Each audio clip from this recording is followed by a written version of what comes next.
Hey, what's up? What's going on? All right, so I'm gonna do tier three here. Just a quick reminder that the players that I'm gonna go a little bit longer on, or the longer I go into them, I guess, is just about if my perception of them has changed since the preseason. Because majority of these guys, we've done scouting reports for them in the preseason with Ross and different guests on our podcast. So for a few of these guys in this tier, we're doing tier three right now. Um, my I kind of what I expected, I guess, kind of just that's the way they've played more or less. So it's gonna be a pretty quick video here. I feel like.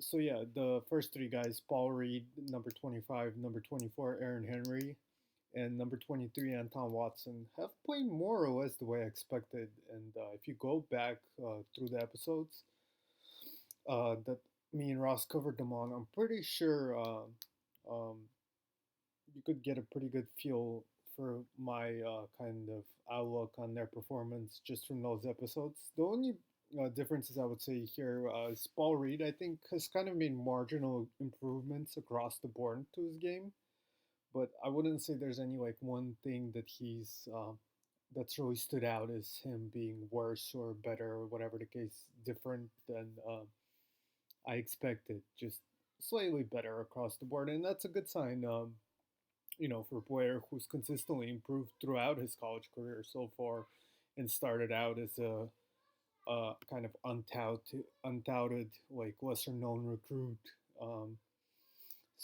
Yeah, he seems to be kind of trending up so far in his college career. And then Aaron Henry has been very much kind of what I expected. The passing has been pretty impressive. I'm happy to see the shooting numbers look pretty good, not like amazing, but promising at least. So yeah, and Anton Watson, I think he's played really well in the minutes he's gotten, but just has had, of course, some shoulder injury and some injury problems. That's kind of behind the reason why I moved him up a little bit, and just maybe I'd like to see him be a little bit more aggressive, sometimes a little bit over ambitious, trying to make passes and create for teammates when he should be looking maybe for his own shot a little bit more at times. And yeah, just like to see him continue work on his, handle and decision making, and again, kind of assertiveness in the future. But I think I even spoke about stuff like that in the preview episode we did for Gonzaga prospects, and I believe we had the Gonzaga prospects and the American Athletic Conference prospects in one episode. So if you go back and listen, I give a little bit more of an in-depth take on Watson's game in that episode. Then we go to number 22 and Jaden McDaniels, and that's like the first guy where there's a little bit more of a difference compared to what I expected and what he's been.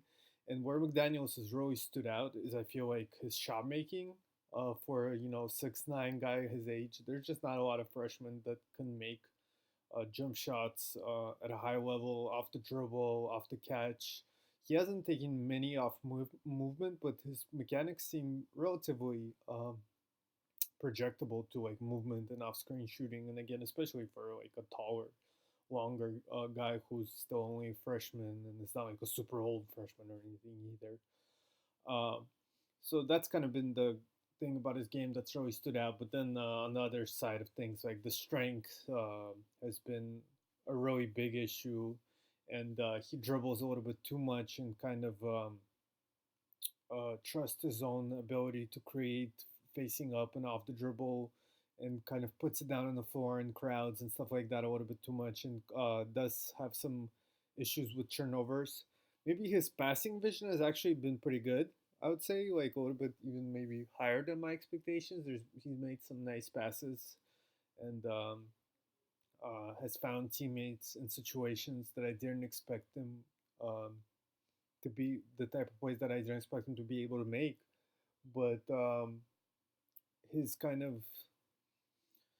I guess it would be called decision making. I'm trying to think of like the right term for his issue, but just to describe it in so many words is kind of again like tendency to handle the ball and have the confidence in his ability to dribble more than his actual talent um, should give him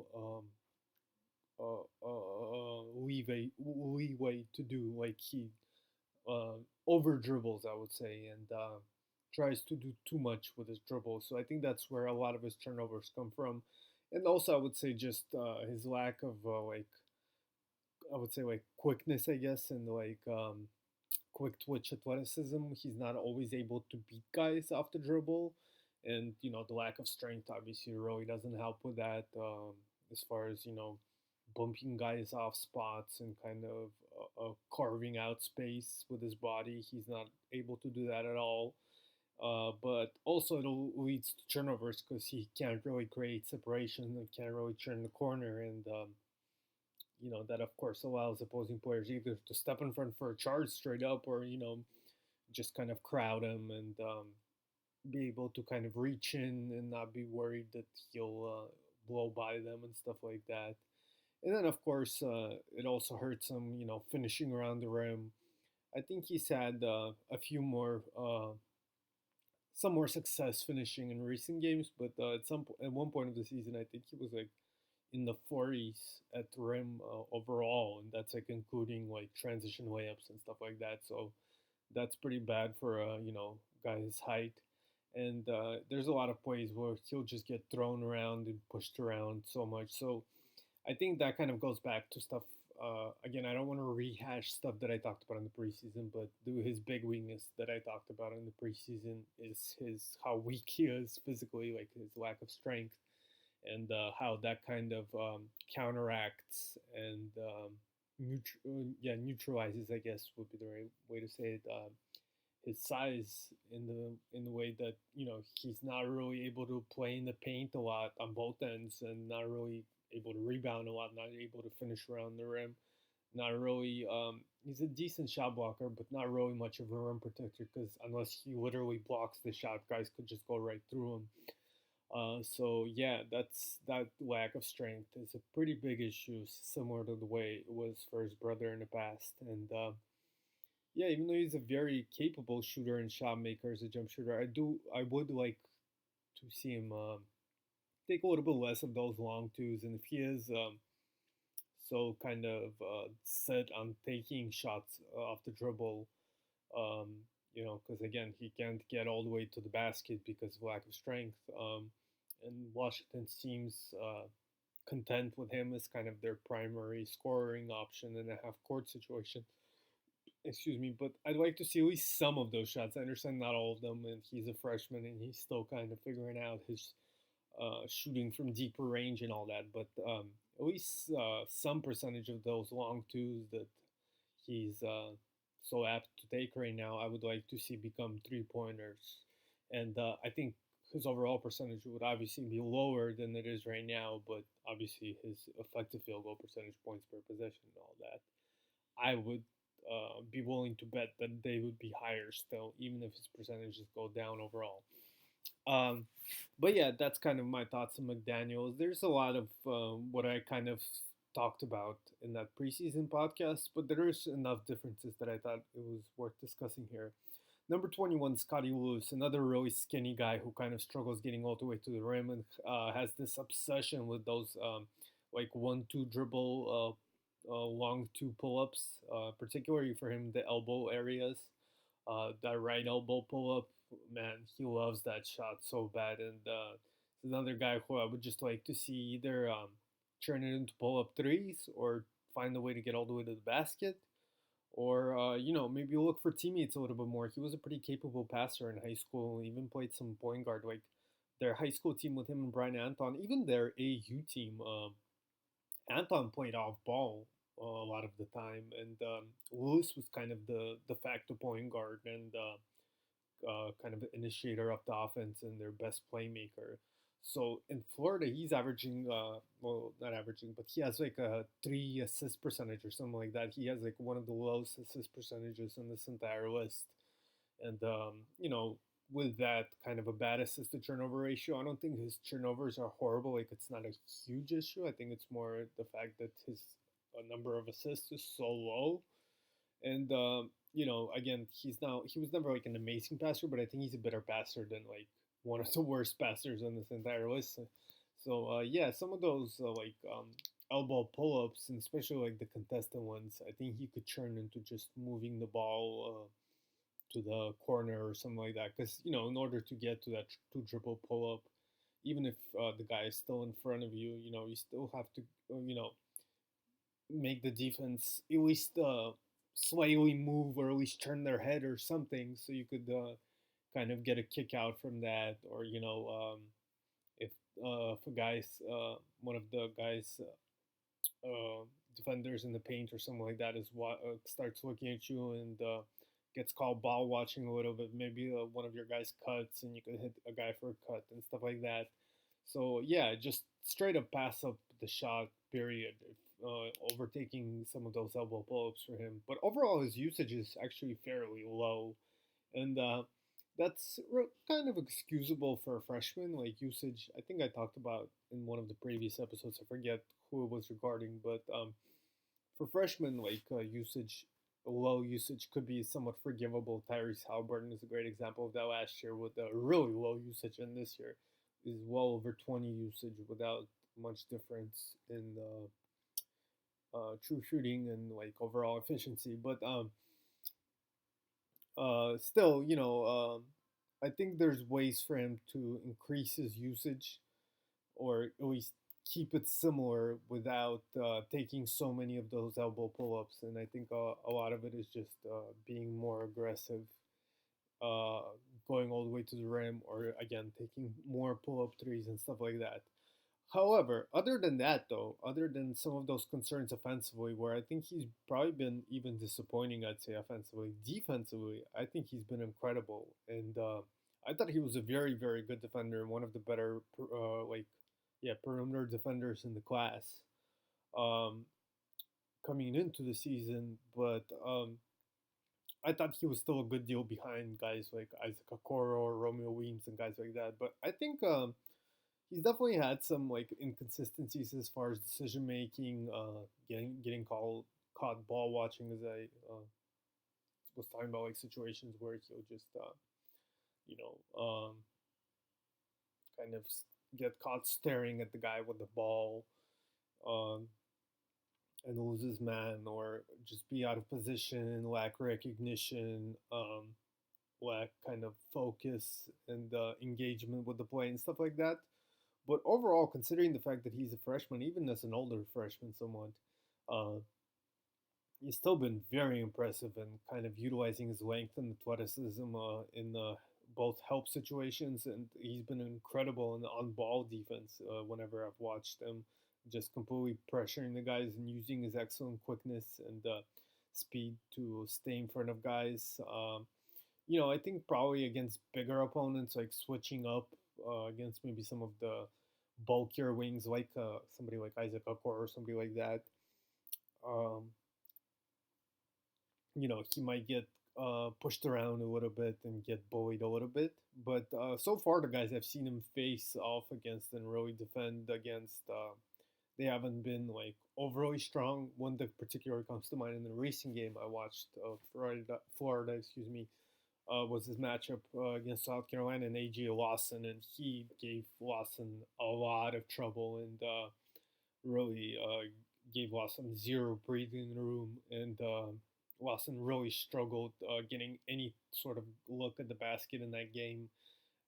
And I don't remember what Lawson's exact numbers in that game were, but Lewis absolutely took him out of that game and made Lawson look like a considerably worse player and prospect, in my opinion. And that's despite Lewis. Actually, Lewis did make a few three-pointers actually in that game, but overall, he wasn't like a huge impact in the offense besides making some three-pointers with his feet set. Like they just happened to be falling that game also, but like from a projection standpoint, I didn't come out of that game thinking like, oh wow, Lewis flashed some real talent offensively that I didn't expect, or something like that, or some like you know better than usual offensive ability, better than his usual really low usage, and one of the worst assist percentages on my entire big board or something like that. he wasn't any better than those stats would indicate necessarily, besides making those threes. But on the defensive end, he was so impressive that he still looked like a considerably better player than Watson, as I said. So yeah, defensively he's been absolutely incredible, and he shows just enough like shooting touch. At least from the free throw line, his shooting touch actually in like game situation has been a little bit concerning at times. Like he made those spot up threes, I guess, but he's had a good deal of air balls and like really bad misses in the games I watched also. But yeah, just his defense has been absolutely incredible, and I've actually started to consider if he's perhaps um, worth considering among like along like Isaac Okoro as a defender. Now I think Okoro's strength and overall versatility as a defender still trumps Lewis, and I think maybe the reason Lewis's steals and blocks are so much more impressive are somewhat to do with Okoro's role in Auburn's current defensive scheme. But there is a considerable difference there. Like has had some um, kind of questions and concerns defensively. Like he's been excellent defensively, especially for a freshman. Don't get me wrong. I'll get to Isaac Okoro later, but um, he has had questions. My point is, nevertheless, this year, and the Lewis has been excellent defensively. So I am starting to consider just purely as defensive players, those two against each other. Like, still would go with the Coro there, but I think it's becoming more of a conversation than perhaps I even anticipated. But yeah, so yeah, I have Scottie Lewis here at 21. I'm somewhat optimistic that he'll be able to make spot up threes at some point in his career. He's a great athlete, and I just, his defense has been incredible. Uh, Number 20, Saddiq Bey, another guy who's kind of played above my expectations, but for him, it's been on the offensive end where he's really shown a lot more than I expected coming into the season. He's really improved his off the dribble game. Last year, you got to remember he was kind of intriguing as like a 3 and D guy with his 6'8" size, seemingly solid length, and very good um, wide, strong frame and solid agility considering that size. Ability to play the three. But he was pretty limited to being like, using those kind of physical measurements on the defensive end and kind of on ball situations and to display some defensive versatility and stuff like that. But not being like a special defender or anything. And, you know, fairly average one, especially if you don't consider just the potential for switching and stuff like that. But as far as like defensive instincts and positioning, recognition, like stuff like that, he was, overall fairly average defensive player. And on the offensive end, he was mostly just limited to like spot up shooting, just straight up getting his feet set and being one of the guys on Villanova that opposing teams were more willing to kind of help off on Eric Pascal and some of the other, who was the other guy? Phil Booth and guys like that. Excuse me. So got a lot of open spot up looks. Took a really high number of them last year. Was maybe one of the leaders in the entire country in the spot up no dribble jumper category as far as number of attempts last year. It didn't shoot like an amazing percentage, but was good enough from there that kind of fit the profile of a decent 3 and D rotation guy. Probably lower end bench player or something like that coming into the season. That's kind of what I looked at him as, and I did think he would improve marginally, but I didn't expect this type of jump from him. And I actually thought that most of the improvement, if we were going to see it, it's going to probably come mostly on the defensive end. Similar to the way Ochai Agbaji has kind of developed his defensive game this year. You could go back to tier 4 and listen to how my thoughts like on Agbaji and his defensive improvement this year. uh, the way Agbaji actually did develop on the defensive end this year. That's kind of how I expected Saddiq Bey to develop this year. But that really hasn't happened. He's kind of been still solid defensively, but not like amazing. He's kind of become a little bit more comfortable in Villanova's system, shown a little bit better awareness, less mistakes. But that's kind of like a natural progression of guys, going from freshman to sophomore year, getting a year older, and so forth. But where he's really shown a lot of improvement is the offensive end, where he's becoming a much more versatile player and much more capable creating off the dribble. Um, in particular, I think as a passer, he's made some really significant improvements and has at times been kind of Villanova's primary kind of option offensively, even in like half court situations, not like self creation and playmaking, like initiator situations, not even just like in more like kind of off guard slash wing type situations or like pick and pops or something like that, or even like post plays per se, but like straight up like running pick and roll as the ball handler and like them kind of giving it to him on the elbow and letting him play out of ISOs and stuff like that even. So yeah, I think that's been a pretty significant jump, and it's not like he's just like they're giving them the ball, so he's just jacking shots. Like his usage is just up, and his percentages are down and stuff like that. Like first of all, his efficiency has stayed relatively steady, but also, like I said, the passing has really uh, become a lot more fruitful and much more impressive. Some of the passes he's been able to make this year. Perhaps he's shown more flashes of that last year as well, and I just don't remember it because, again, he didn't have he had a much lesser role, and I didn't pay attention to him a huge amount early on in the year, so maybe I missed some of those flashes that kind of hinted at him having this ability. But yeah, this year it's quite obvious that this guy has legitimate passing vision and kind of ability to make reads and play unselfishly and look for teammates and get him the ball in good spots and so forth. Um, and I will say on the defensive end, one thing he did improve in. It's not so much like a direct improvement in that it's something he developed to like in practice or something like that, or through training or whatever. But he seems like he's gotten maybe like an inch taller or something, or maybe like half an inch taller, something a little bit bigger. And even though he plays like I said, like a perimeter or initiator type of role for them on the offensive end, on the defensive end, he's played a lot of like the five for them even. Jeremiah Robinson Rose kind of their starting five, but a lot of the times they'll have Bay as the primary rim protector.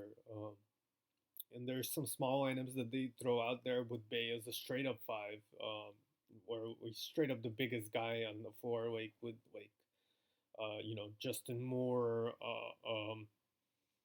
Colin Gillespie, Jermaine Samuels, and Cole Swider around him. Swider's fairly tall, but he's not gonna be your kind of defensive anchor at the rim. That's gonna be pretty funny to see that at Division One level. So yeah, in those type of lineups, Bay has been kind of their defensive anchor, and so he did show that like flashes of that a little bit last year, but this year it's been a lot more of that, and it seems kind of more suited to do that this year. Again, I'm not quite sure if that's like he grew a little bit, or I'm just imagining things. I'm just kind of um, perceiving it that way, just because he's been put in the position to play that role more, or maybe he's gotten a little bit more athletic, a little bit more bouncy and explosive as far as leaping. So it makes him look bigger a little bit. I don't know, but whatever it is, he has gotten a little bit better in that aspect as well. So yeah, a lot of things that he's improved on from last year relative to my expectation, and that's why he's jumped all the way to number 20. That said, he was really hot like shooting, making some difficult jump shots and stuff like that early in the season, and he has seemed to cool off a little bit recently, and I do want to see what happens for the rest of the season. I'm not like dead set on having 20, and also worth mentioning in this board is my mid-season board. It took me a while to get all these videos out. I'm sorry about that, but uh, there is, if I made a new board like right now as I'm getting this video out, today is the 11th, January 11th. So it's been a little bit over a week since I actually made this board. It'd probably be a little bit different already now. Not to say that I necessarily have Bay lower or higher or anything like that, but just in general, there would be some changes. Um, but yeah. Anyway, number 19, Patrick Williams, and talk about guys who kind of surprised me, and what I'll say with him, I was straight up wrong about. Yeah, in the preseason, I kind of compared him to poor man's version of Romeo Weems, and I said that I didn't even have him top 100, and I just didn't see him as being like athletic enough or dynamic enough, and I kind of thought of him as kind of a bland, kind of okayish wing type who didn't have the skill or athleticism or really feel for the game of basketball to be a serious NBA prospect. But he's really blown those, excuse me, expectations out of the water. And I will say that he started out the season really hot, and he's another guy similar to what I mentioned with Bay, who's kind of cooled off a little bit and over the last few weeks and stuff like that. And recently has had some kind of quiet games. So again, if I made a new board like right now, this moment, maybe he'd be a couple spots lower. I don't know, but even still, he's been very impressive relative to my expectations. And I think the biggest thing that I underestimated is his athleticism, his vertical pop, especially. Like he's bouncy, like he's really quick off his feet. There's several plays over the course of the season that I watched Florida State where he really explodes at the rim. Takes no time to just yeah, like leap off of two and get fairly high, and on the offensive end finish with some like dunks right over or right around the defenders in the half court, or some of the blocks he's had. He has like a block percentage over 5 right now, and he did have some nice blocks in AU games and even high school games that I watched, but they were more like either blocks where he had kind of a running start or some time to load up, or they were blocks where he didn't really seem to get very high off the ground and he more timed it well or kind of had good hand placement and stuff like that. I don't remember too many blocks where he quickly just bounced right off his feet. They must have been there though, because it's hard to believe somebody made such a significant jump and vertical athleticism over a relatively short period like this. So I'm pretty sure I just missed. I didn't watch enough of him, and maybe slightly misevaluated or underestimated how good his leaping was, even in the games I did watch. I will say, on the other hand, like he's still not overly quick and like not very like rangy or doesn't have like a lot of shake wiggle with the ball or anything like that. So that kind of remains a problem, especially in the offensive end, where it's hard to see that him having a huge amount of upside. He kind of seems like likely be a role player offensively for the entirety of his NBA career, even if he reaches some of his upper outcomes. That will likely be mostly A on the defensive end and B as a kind of a jump shooter slash like maybe straight line 1-2 dribble, this type of attacks against closeouts and so forth, but not so much really like dynamic ball skills and creating out of pick and rolls and really compromising the defense and setting people up and initiating offense and stuff like that. I just don't think he has the speed for that. and I don't think he had not even so much the speed, but like quickness and again like wiggle and shake for that. Even if he works on his handle and all that. Maybe if he became like an amazing ball handler and his craft really went to, you know, like Luka Doncic level or something like that. But again, that's pretty hard to imagine at this level. He is one of the younger prospects in this class. But still, he's been playing basketball for a while now. You would think it would come by now. I'm sure he's worked on his ball skills. He was, after all, the star in his high school team and one of the stars in his AU team. So, yeah, we would have seen at least some, like, kind of hints and flashes of that by now. Um, but yeah, still, nevertheless, like that improvement, how much better than I expected he's been athletically. And then his feel for the game, like, his awareness and positioning defensively.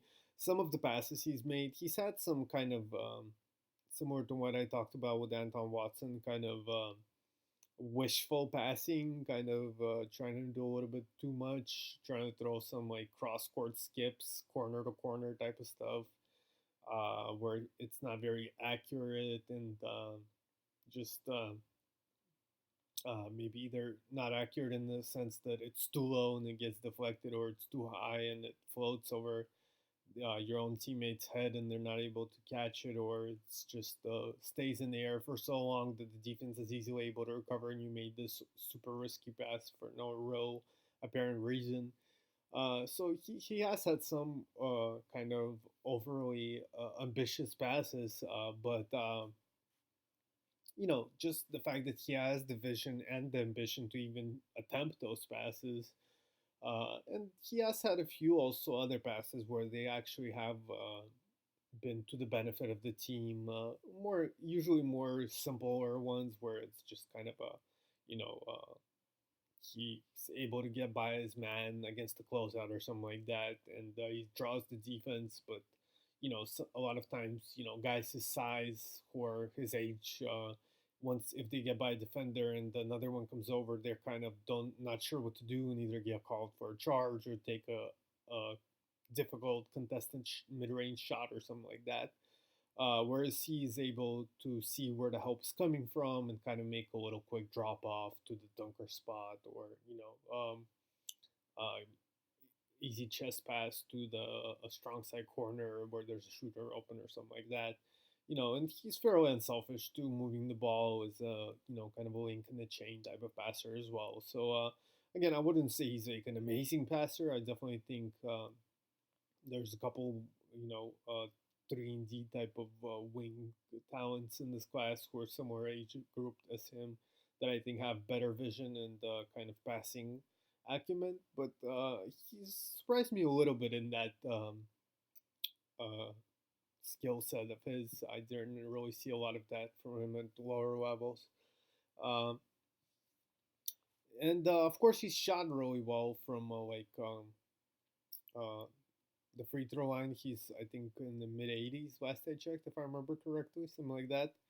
And his shots from the 3 point line have been solid, and he just mechanically and on tape. I don't remember his exact 3 point percentage right now. I think it was fine, but just again watching him on tape, he's been fairly comfortable, like off the dribble, a little bit off movement, getting it off quickly with his feet set with like a defender coming. He doesn't need a lot of time to like kind of load up the shot and go into his wind up and all that, like some guys do, and looks confident taking them, takes them at a pretty good volume. Like, unlike somebody like Romeo Weems, I think that's kind of one of the things that separates him from Weems at this point, despite me being so confident that Weems was the better prospect. Obviously, I have Williams higher now, but I have to be honest, and I have to.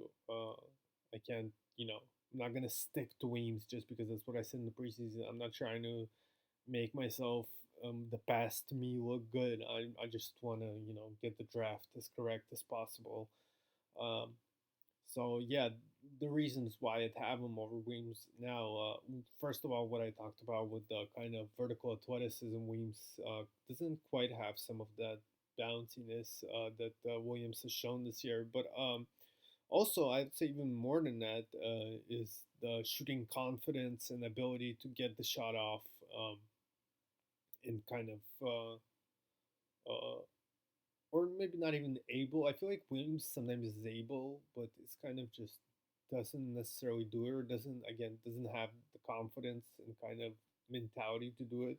Whereas Williams seems much more comfortable. I would say the comfort to get a shot off in a kind of multitude of sets, play types, and situations.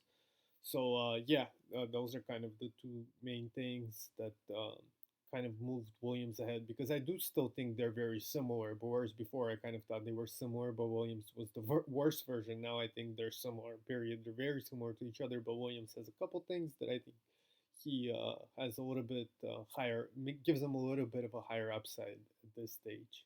But I still think they're fairly similar, and I wouldn't be surprised if Williams is back ahead of Williams in my final board, for example, or if it's also possible, of course, the Williams puts the distance between them even makes the distance between them even bigger, and Williams moves down perhaps, and Williams stays around here, and I start being even more confident that Williams is a better prospect. We'll see, but yeah, right now I think it's fairly close, even though they're separate tiers. I had Williams in the previous tier in tier four. But it's not a huge difference here, especially since it's a mid-season board. Obviously, things are still uh, in play. Uh, anyway, number 18, I have Tre Jones, and again, this is a guy who a lot of what I expected has kind of come to fruition. Kind of some of my optimism for his jump shooting uh, is starting to bear out more in actual on-court situations. His defense has still been great, and he's kind of again played with a much higher usage, but kept up his efficiency and even improved his efficiency to some degree. His turnovers have went up, but that's understandable. Again, with a bigger role, a scoring role, and having to take the ball to the basket more in the half court, there's more opportunities for defenders to kind of be able to strip him and stuff like that. It hasn't so much been that his decision making is worse now as a passer or something like that. It's just he's uh, in more at risk situations for turnovers now than he was in last year. Is the reason like his assist to turnover ratio is lower or something like that. But overall, I think has um, kind of shown some uh, encouraging improvements, but at the same time, it's kind of the type of encouraging improvements that I kind of expected in the preseason. So if you want to hear my thoughts on him, I think you could go back and listen to that ACC episode, and you'll get uh, pretty much what he's been so far this year. In number 17, Obi Toppin, and this is one of the one of the bigger surprises here. Uh, these two of these last three guys in this tier are relatively major surprises. Well, I'll talk about it more, but yeah, but Toppin, yeah, he's definitely surprised. The other guys was it's a little bit different, but Toppin is definitely a big surprise. Like I did not expect him to be this good, and I'm not exactly sure what's different than how like I thought he'd be, but it just feels like he's kind of put it all together, and I think also it has to do with me just not watching him a huge amount last year. So yeah, I kind of watched him a little bit. I was sort of disappointed with this defense and stuff like that. So yeah, I probably just kind of underrated him and not seeing him enough. Uh, um, I most of the time, most of the games I watched from last year were kind of in the off season, so I kind of watched maybe 2 3 games to get ready for the mid major preview to cover him. But I kind of didn't give enough credit to how valuable his kind of brand of offense and his ability to get to the rim and finish at the rim at an extremely impressive rate and efficiency and all that. Um, and that combined with the passing and the shooting upside and everything else, like he kind of has the total package at his size almost, at least on the offensive end. And obviously a great athlete and a pretty smart player as well, and all that. So yeah, I just kind of didn't give him enough credit to begin with, but at the same time, he's also improved on those things even more than I expected for the most part. Especially again, I think the scoring package has really um, went to the next level this year, where he's just dunking on everybody, getting to the rim at a will almost, and still finishing at like an 80% rate the rim. That's incredible. So yeah, just all of that combined, like his athleticism, I think I always knew he was a very good athlete. Um, but he's again just so explosive and just finishing over the top of anybody again. Yeah, it's just he's really put it together, and he's really stood out as one of probably two or three best players in the country, perhaps. I'm thinking like him and Halliburton, and then maybe you can make an argument for another like handful of guys there. But yeah, I think you could make a pretty good argument that him and Halliburton have been the two best players in the country. And of course, he's older for a sophomore, and age-wise comparable to many seniors this year.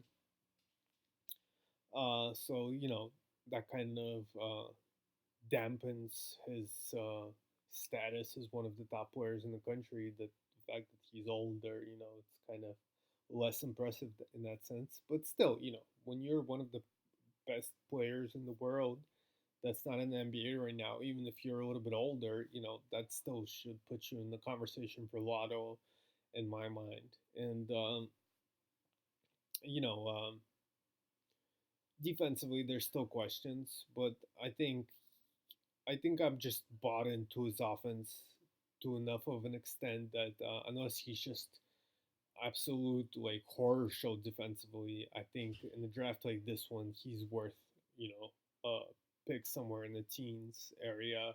I mean, if you look at somebody like Rui Hachimura, who's been an absolutely atrocious defender in his rookie year for Washington, he's nevertheless been decently effective for a rookie, and seems to have a somewhat interesting kind of career in the cards for him, Hachimura that is. So I think Toppin could be somewhat in a broad sense compared to Hachimura of this year, and I think this year's class at this point may look even weaker than last year's.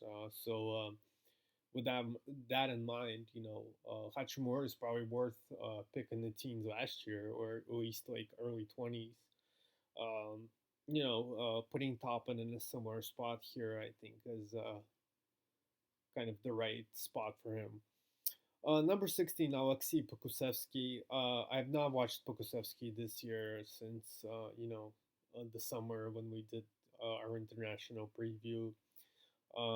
Big fan of his, and statistically, he's been very effective in the kind of Greece's second league, which is definitely not the highest competition.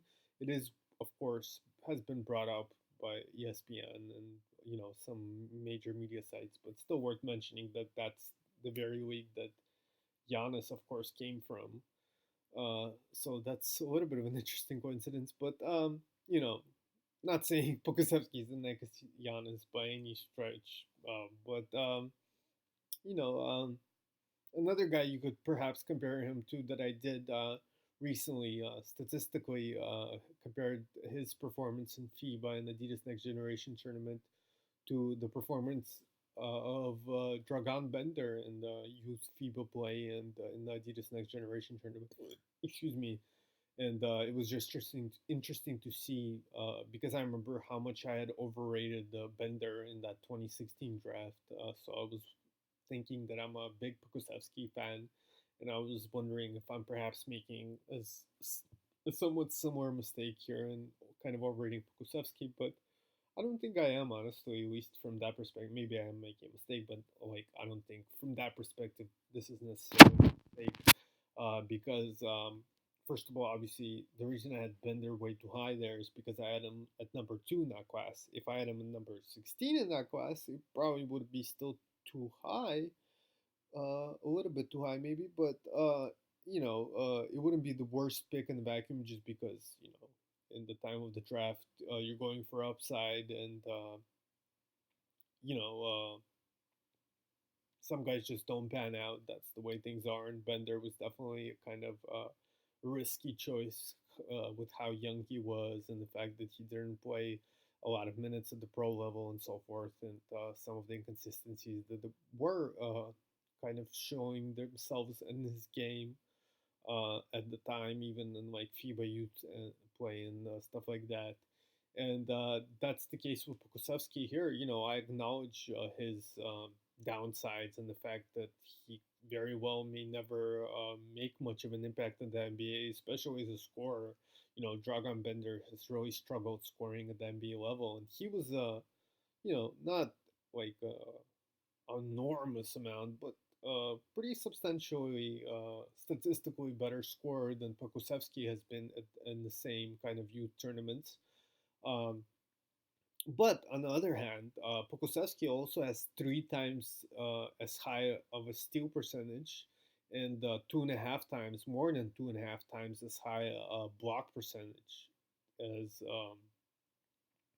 Bender had in those same similar like youth level tournaments. And Bender has been, not to say that steals and blocks are like a direct uh, analog for defensive ability, but nevertheless, Bender has been a fairly effective defensive player considering his age and everything at the NBA level.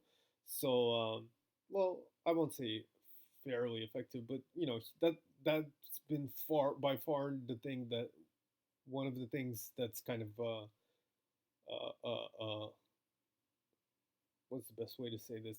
That's kind of been like the thing that's not what what makes people low on Bender and why he hasn't been able to play a lot of minutes or really succeed in the NBA. The defensive end is now why he struggled in the NBA. Let's just say, and considering he's still very young now and how young he was the last few years, to be as good as he was defensively, I wouldn't call it a weakness, and you could even say to some, you can construct an argument to present it that it's even somewhat of a strength for him.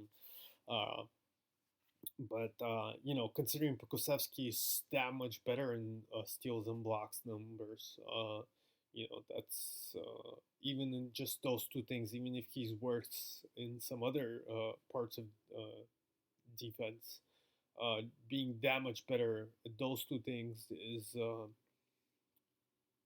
a huge, enormous difference to the point where you got to think that Pokusevski, perhaps, even if he does struggle offensively to some degree, as long as he's able to, hit threes, and that's another thing where Pokusevski has the edge. Pokusevski attempted threes almost twice the rate that Bender did at the same age, and had a free throw percentage, I believe, 7% higher than Bender.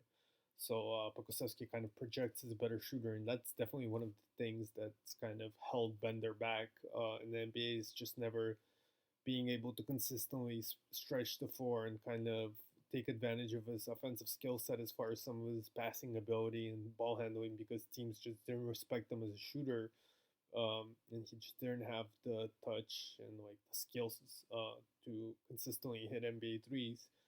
So the fact that Pokusevski has that, even if he's a worse scorer in other ways than Bender, like off the dribble or like in the post or like as a rebounder and cutter and stuff like that, um, he's just able to make threes at a semi decent rate, enough to not be like a total like huge minus on offense. I think he could be a serious game changer defensively.